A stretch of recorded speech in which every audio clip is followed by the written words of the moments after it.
uploaded my last upload, and then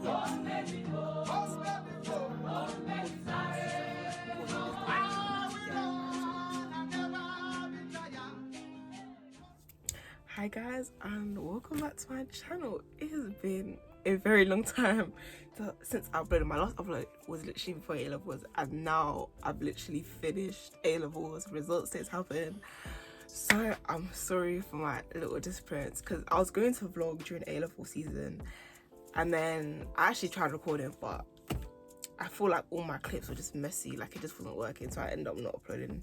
And then I was meant to like vlog my whole summer, but I just haven't been vlogging, guys. I'm sorry. I've been making like little small vlogs, but like not enough to like post on YouTube, so I'm sorry about that, guys. But anyways, I'm back with a video on how I went from BCC in my A-levels to A star B. So yeah, I literally got my results a few days ago, and I was actually shocked to see, you know, how well I did. So I thought, why not come on and share how I improved in my whole testimony.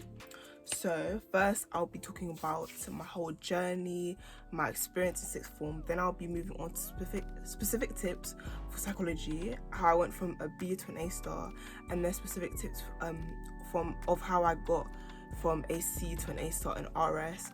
And then physics, I don't know if I'm qualified to give tips because I only got a B. I was very, very close to a C.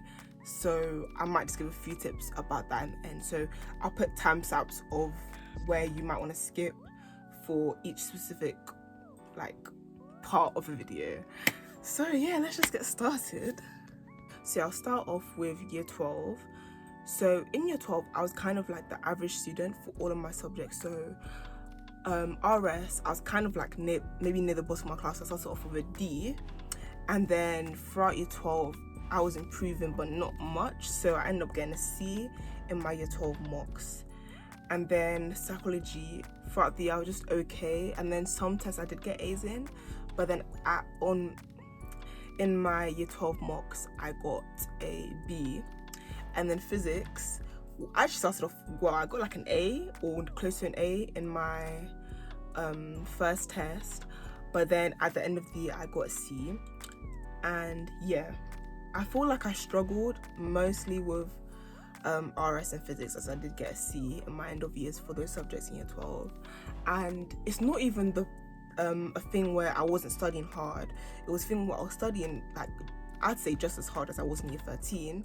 It's just the fact that I wasn't as consistent, obviously, because you're 12, you're not going to be studying as much as year 13, and two, my techniques just weren't as good. So I think those are the two things that really changed the game for me. And in psychology as well, I feel like for me it was not necessarily about working hard but working smart, because some of my friends were literally working 12 hours a day, and me personally, I've never been able to study that much.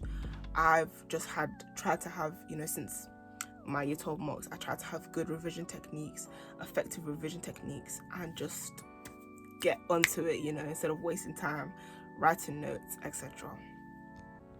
So the way I used to revise in 12 for psychology, I didn't have just one revision resource, which was my problem. Some class tests, I'll just read the textbook, do blurting, and then for my end of year mocks, I started making flashcards on paper, and then I'll see if I even still have them, but I'll just make flashcards on paper. I'll summarize it, and if you do psychology, you know you have to write in detail. So for example, for evaluation points, you can't just put point X and then a little explanation and the link. You have to, you know, put evidence, etc. But with me, I started making flashcards. I literally was writing a few points, then I was trying to memorize off that, but it just simply wasn't enough. And then for me, I think it's hard to keep track of all your paper flashcards, and so that's why I decided to move on to Anki, which was like a game changer for me for psychology, I'd say. And then for RS, I had the same revision techniques throughout year 12 and 13. So it was just blurting and then practice essays. But the thing is, in year 12, the thing I did wrong was I was doing more practice essays than actually revising. So in year 13, I decided, let me focus on doing just revising everything I need to revise, and then do loads and loads of planning essays, and then try to do as many practice essays as I can. But in the real thing, I wasn't really doing practice essays for paper 1. So for 10 and 15 markers, I didn't really do any practice essays, just planning. But I did do practice essays for paper 2 for my 25 markers because I really was personally struggling with them. And for physics, obviously, I didn't really improve much in physics, but I'll just, talk about how I revised in physics in year 12 anyway. So I think for physics, it was a bit all over the place, but I was never really put together in physics anyway. But in year 12, I didn't even remember. I was just watching videos like I did in year 13, doing practice questions. But actually, yeah, for my year 12 mocks, I didn't even complete one past paper. I was watching a walkthrough on one, and it was too difficult for me because I was in year 12. Physics is difficult, so I didn't even complete it. But I think I should have tried more to at least do more PMT practice papers and like topical practice, like question facts, if you know PMT, and then do at least that, because that would have helped me, it would have helped to be a stepping stone to be able to complete the past papers. And then also after the year 12 month, obviously I was disappointed, but I wasn't very surprised because I knew they didn't really go very well. And then in the summer, let me not lie, I didn't really revise. I didn't really revise that much. Like I did maybe one revision session per week. So yeah, I didn't really revise much in the summer. But then it was in year 13 that I really started to see progress. So in RS, I started getting like 11 out of 15 in my essays, for example, in my 15 markers. And then psychology, sorry, I literally just ran out of storage.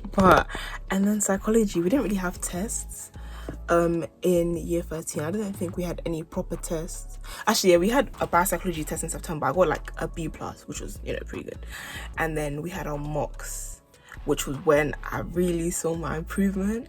So in my mocks, I got A star, A, B+, A star in psychology, I actually scraped an A star, an A in RS, which I was most surprised about. And then I got a B+ in physics, which my percentage was like 50%, but like it was B+. I was like, I'm happy with that. And I was like 2% away from A, so that was pretty good. So yeah, I just continue to revise and work hard, be consistent, and then I end up getting A star being the real thing. So I guess now I'll start with specific tips on how I improved. So for psychology, I started using Anki in year 13. If you don't know how to use Anki, just search for videos. I personally don't think it's too hard to use. If you want a video on Anki and how I used it, just drop a comment and I'll do it.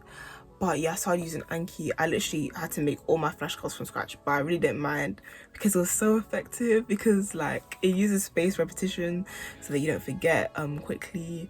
And I'll literally write all the details of what I need. I'll use, for example, for biopsychology, for like diagrams and stuff, I would use image occlusion, I'd use close, I'd use basic, etc.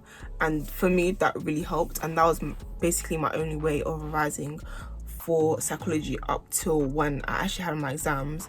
Then I would do blurting.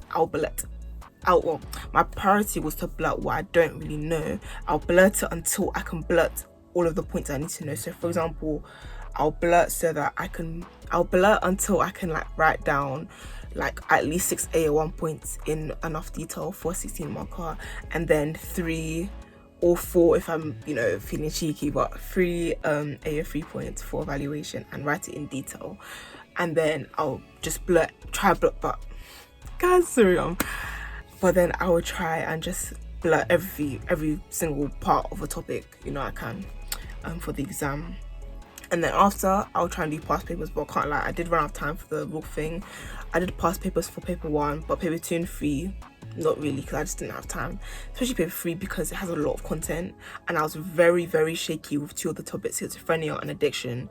So I just had to do flashcards. And then schizophrenia, the flashcards actually wasn't helping because I knew so little that it was so overwhelming trying to take so much information through the flashcards. So what I did was just try and blurt as much as I can, and then watch videos. And then so I'd say if there's a revision technique that it's just not working, it's too much, just move on and change it, because that's what I did, and for schizophrenia I was able to do all right. So yeah, psychology, that was basically it. 16 markers, 12 markers I practice, you know, the structure, and that's how I got good. So for 12 markers, for example, when we got sent one in year 12, I got, what did I get in it? I don't remember, did I get like 3 or something? I think I got 3 out of 12. Was it 3? I think it was 3. I like failed that little test. And then the next one I did in year 13, I got 12 out of 12. Simply because I practiced. You know, I used all the bullet points that they said. Whenever I'd write a point, I would say why I need to do that. And yeah, I was just doing bare practice essays for that, watching like tutor to you videos on how to write 12 markers. That's how I got good. Then 16 markers I got good by just learning what I need to learn. And then the way my school taught it was to do A1. Just for me, I'll just do most of the A1 that I can remember, at least 6 points. And then AO3, if it's an A1, AO3, 16 marker, I will literally just do 3 or 4, if I can remember 4 AO3s, and just explain it and put evidence. But I would never remember names or dates unless it's actually significant. For example, Loftus and Palmer, Ash, Milgram, those are the only ones I would really remember the actual like numbers and statistics. But other than that, if it's not named in the spec, don't learn it, because in my opinion that's just a waste of time. So I was just learning what was necessary. And yeah, then AO2, literally just every single point that could have, you know, linked to an AO1, I would talk about it, explain it, etc. So yeah, I'd say psychology was easiest for me to get good at, because I feel like it's just a simple subject. Like I feel like anyone can do one in psychology. If I'm wrong, maybe just let me know. But I don't know. That's just, yeah, that's what I think. Yeah. But yeah, that's how I got good at psychology. And in the real thing, I ended up getting 79%, which I didn't get, like, you know, I was only 3% over the A-star grade boundary, but I still got an A-star. So yeah. And then now moving on to RS, that was a subject that I improved the most in. So I was actually predicted to B at the start of the year for RS, and then, you know, I got an A-star in the end. So I feel like, you know, I can talk about this. But yeah, I feel like RS, I didn't even change much, because RS is such a skill-based subject that you will get better over time. So literally, if you're 12 and you're still struggling, don't stress, because you're going to improve. For me, I just naturally improved. I continue to revise. You know, for revision, I will literally just blurt, like I love to do. I'll literally just blurt. And then my teacher also had revision guides. But yeah, I'll literally just blurt, write down all the key things I missed. So yeah, like I said before, I would do plans of, you know, I'll try and do it for every topic.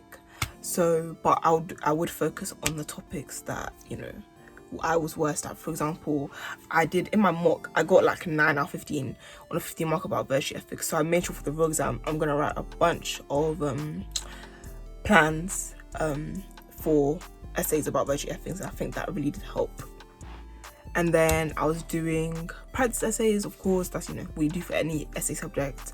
And yeah, by the by the exams, I didn't really need to do practice essays for 10 15s.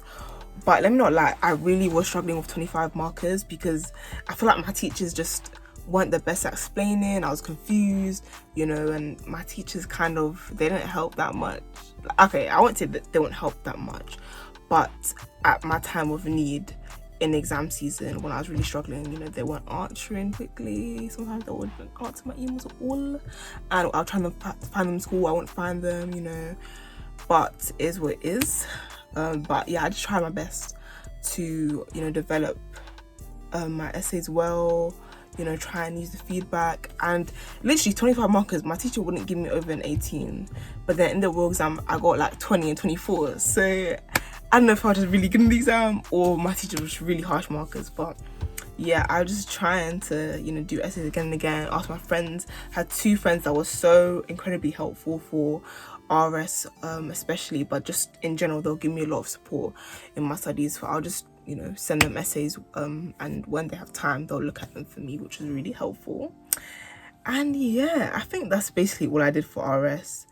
And then in my essays, I think one of the ways I improved was just to think about your development. Like, just think, how do I develop it? So I sat on my teacher like twice so they could help me with it. and literally just think. Like, I don't know how to explain it. I'll try and like maybe write it, or like, I don't know, put enough clip, but I would literally just think, how can I go from here? It's actually hard to explain because RS is not the most straightforward subject, but it's like, oh, you know what, I'm just gonna place a clip or something on the screen because I don't know how to explain it properly. And then the last thing that I think helped me with essays kind of contradicts my last point, because my last point was to think about how you can develop. But my last tip would be to just don't overthink it. Literally, the way I got better was just write. I'll just write an example, I'll develop it, I'll make it simple. I wouldn't overthink it, because then you get confused, then you go off topic, then you start blabbling, and that's not what you want for the exam.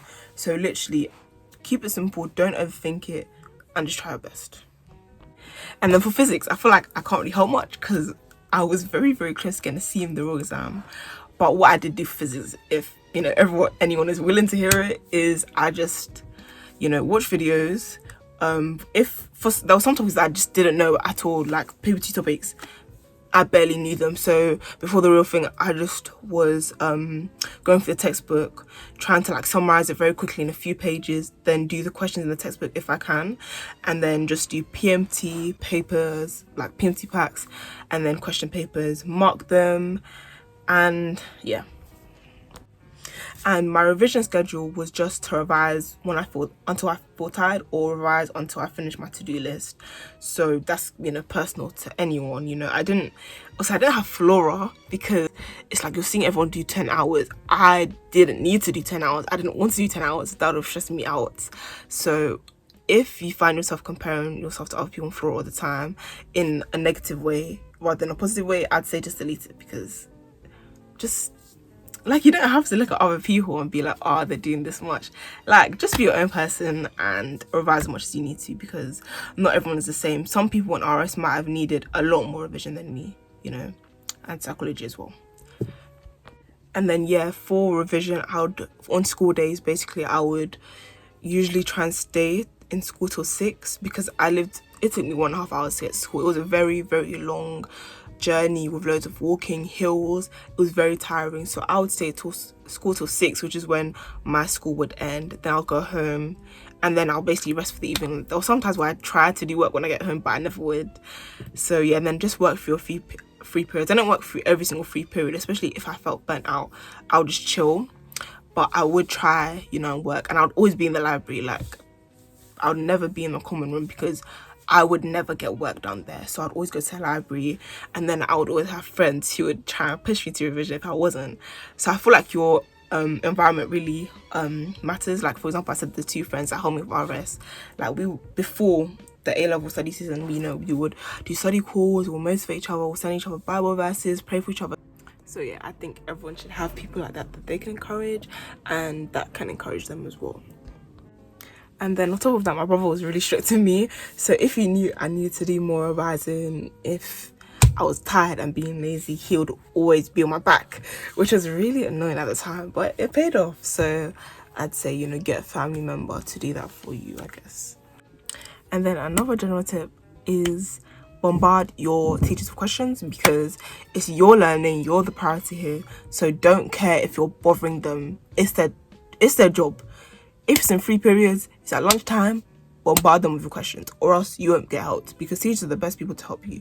So go to them with questions, email them if you want, but I think in real life it's better.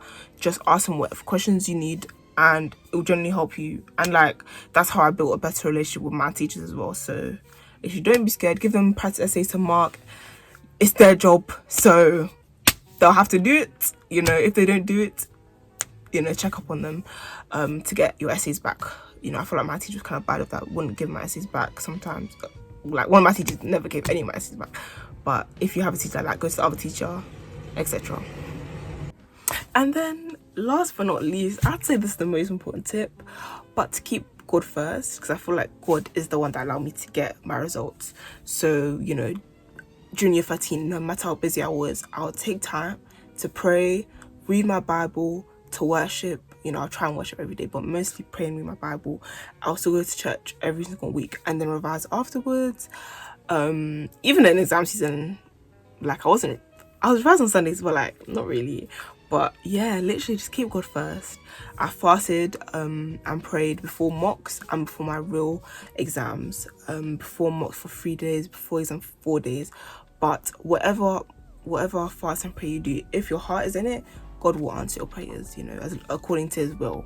So I'd say keep God first, you know, continue to encourage yourself with Bible verses, have Bible study with friends like I did, pray with friends like I did. And, you know, when you keep God first, he will grant you the desires of your heart according to his will. So yeah, literally keep God first every single day, you know, never neglect him, keep it at the center of everything. You know, before you start revising, pray. After you finish revising, pray every day for God to answer your prayers about what you want. And you know, for me, God granted my prayers, you know, even though I didn't get that A in physics, I still thank God because I still did really well. But regardless, just keep God first and he will reward you for that, basically. So yeah guys, thank you for listening to my video. I hope some tips help you. If you have any more questions, you can just comment them down below. I'll answer them. We'll make another video if you want. And yeah, God bless you guys. A-levels, they're difficult, but you can get through. If I was able to get A-stars, I think most people can, because I'm not the smartest of the bunch. But yeah, thank you guys for listening, and yeah, have a great day.